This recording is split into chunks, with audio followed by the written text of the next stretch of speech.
Vrau 3 gra brenda një ore. Njeriu që tronditi Shqipërinë, Dan Hutra, dënohet me burgim të përjetshëm. Gjykata e Tiranës ka dënuar me burgim të përjetshëm Dan Hutrën pasi mori jetën e 3 grave brenda një ore. Por si ndodhi kjo tragjedi? Me 1 mars të vitit 2023, Dan Hutra kreu një sër krimesh të rënda në Tiranë, duke marrë jetën e 3 grave dhe duke plagosur 3 të tjera brenda pak orësh.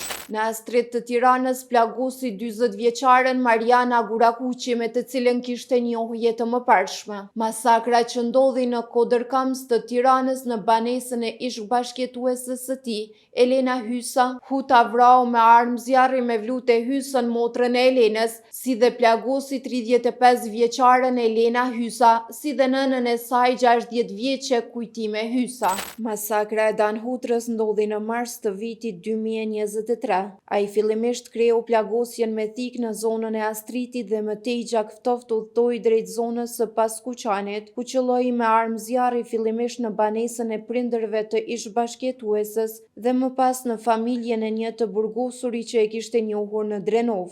Dan Hutra kishte bërë edhe më herët burg për vrasjen e një gruaje tjetër, Dafina, e cila ishte bashkëshortja e tij e parë. Ai doli nga burgu në shkurt të vitit 2023, pasi ishte arrestuar për dhunë në familje dhe kishte vetëm 1 muaj kohë për të përgatitur masakrën.